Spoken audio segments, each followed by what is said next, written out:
Hey everybody, welcome to Bones Collector, and today Lori and I just finished playing a game by DeVere called The Red Cathedral. And The Red Cathedral is a little Euro game designed by Shay S. and Isra C. I'm not familiar with them as board game designers, but I am now. But Red Cathedral is a tiny little Euro game that came out in 2020. And Lori and I just finished playing just the second time, and we really enjoy this game. I mean, that's... Oh yeah, it was great. Wow, this is pretty terrific. I don't know if this is their first game or what, but this game plays 1 to 4, so there's a solo mode, 10 and up, and it says 80 minutes. We finished it in 55 minutes, 2-player. So that's pretty cool. But that was our second Did you show the back yet? No, I did not. Okay. And there's a picture of the back of the box. Oh, can I get that on there so you guys can see it? Get the light on there. I think so.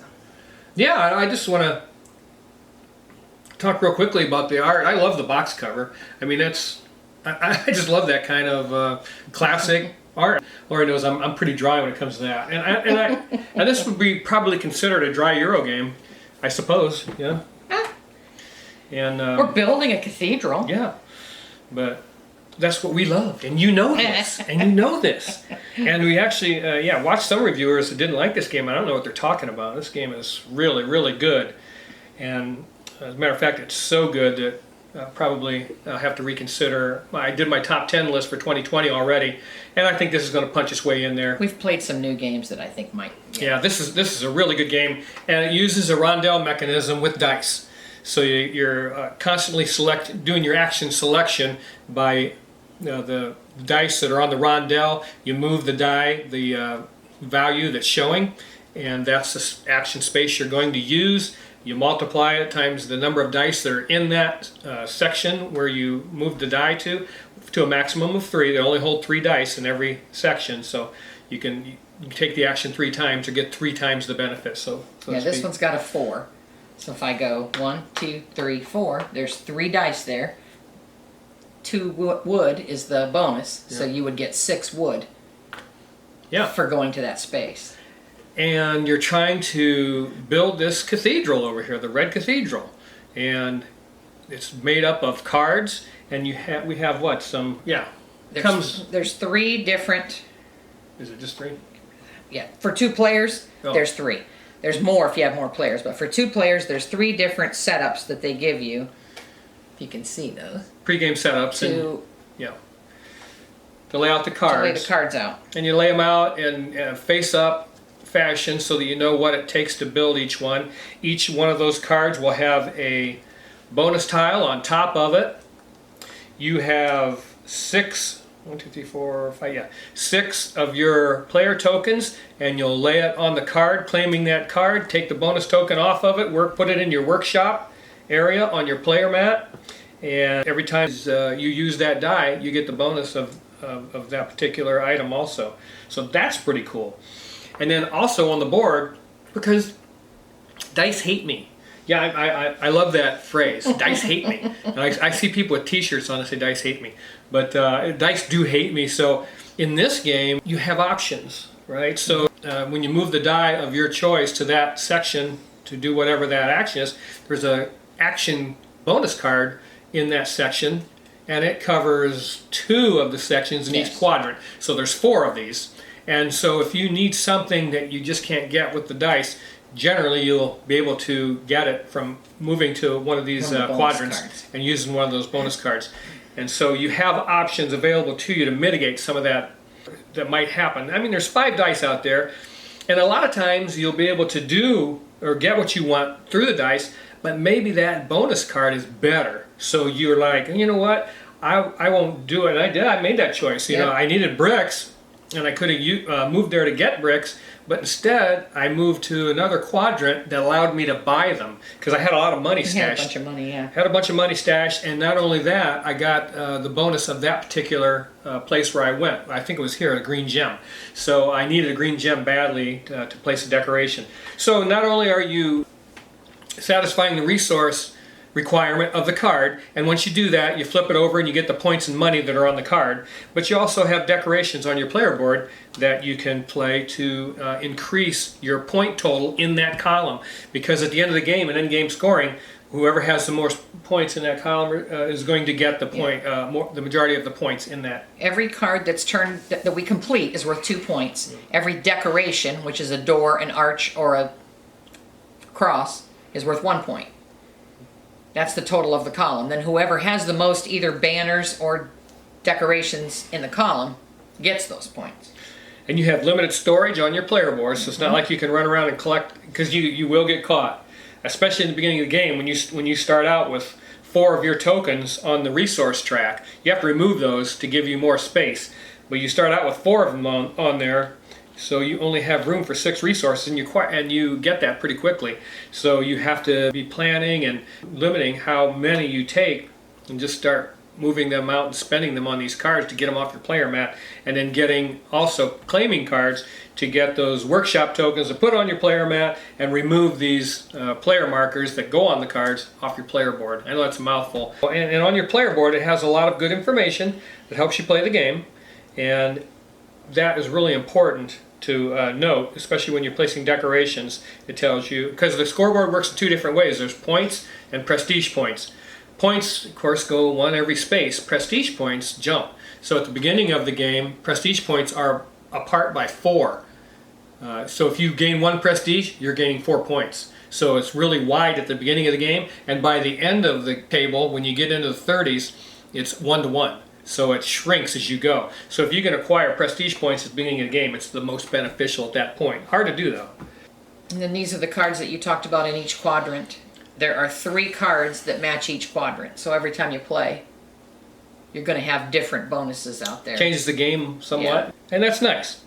Changes the decisions that you have to make, and man, it's a thinky game. You're going to try to plan to get your cards claimed and satisfied and turned over as quickly as you possibly can. So the pressure's on. I mean, there's tension in this game trying to get that done, and it can be frustrating for sure. Yes. Trying to get it done as quick as you possibly can. So you have to plan carefully and think about what you're doing and the best way to get it done. Most of the time, you'll be able to accomplish something that you want to do, but you just try to decide what's the most efficient and best way to do it, given your resources and money that you have available. So, I mean, I'm in love with the game. I want to talk about the physical. It's just a tiny box, and that's pretty cool. And it's a nice box. Yeah. It's not flimsy.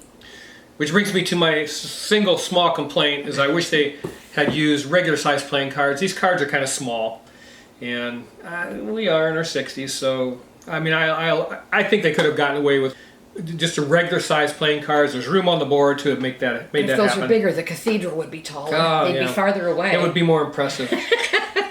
Then it'd be too big. But everything else, I mean, that's a tiny nitpick thing. For anybody else, this game is perfect. I think it's an excellent Euro game, and wow, it's inexpensive too. I think we got it for $25 at Miniature Market because I was looking for it, so I got an email right when it was released. Yeah. It's out of stock.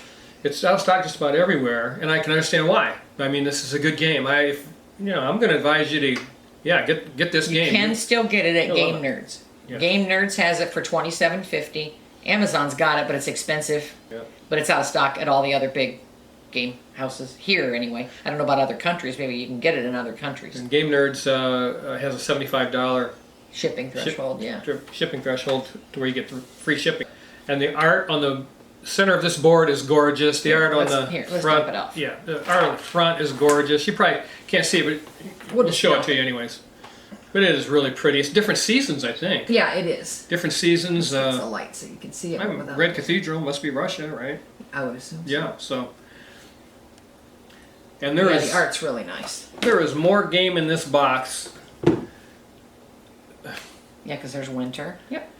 Than you can possibly imagine. There's a lot of game in this little box, which is kind of On this player board, every time you place a bonus on here, it's $3. On the other side, they're different. These are 2s, 3, 2, 4. Yeah.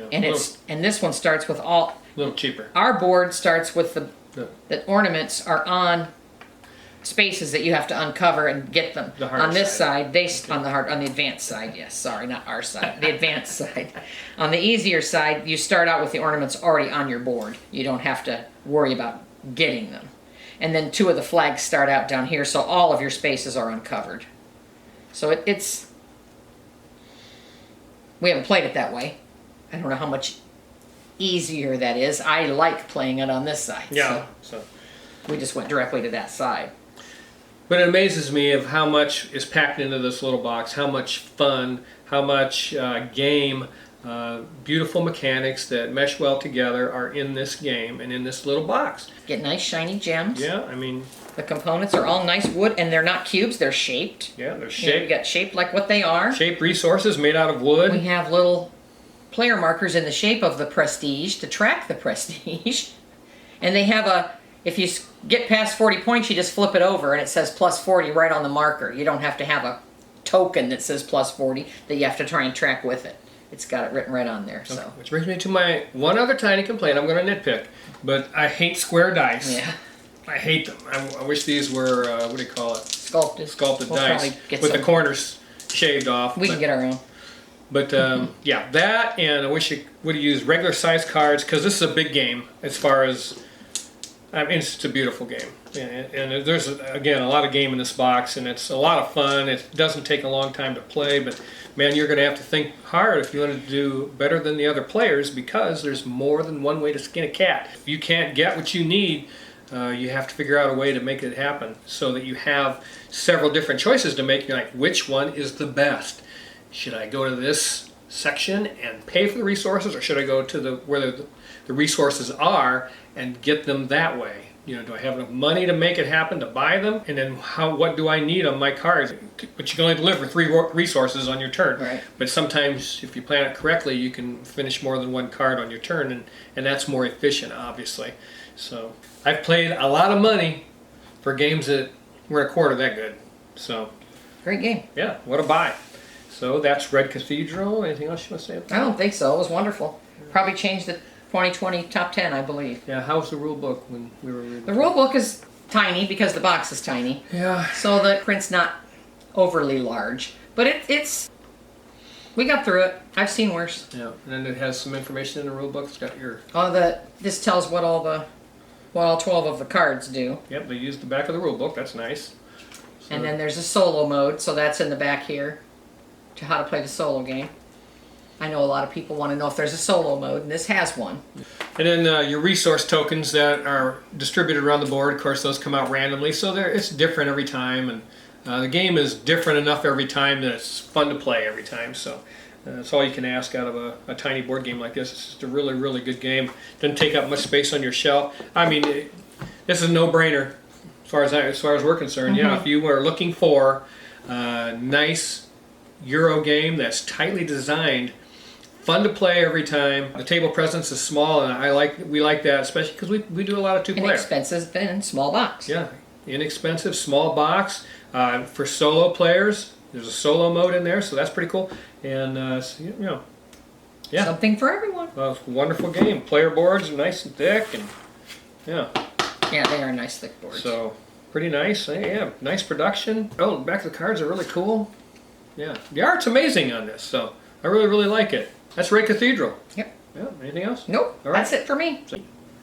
Hey everybody, a little addendum to the video that we just did for Red Cathedral. There's 3 things in this game that are hard to remember, and I wanted to cover them with you. First of all, when you take your action selection of the die that you've chosen, when you get done using that die, you have to re-roll it. Plus any die that are in that section. So you re-roll all those dice, whether it be 1, 2, or 3 dice, and put them back on the board. Second thing is hard to remember is when you place a decoration, you have to pay a little resource that's pictured above the decoration on the board. And it's on the board, but it still seems to be difficult, it was for us anyway, to remember to do that.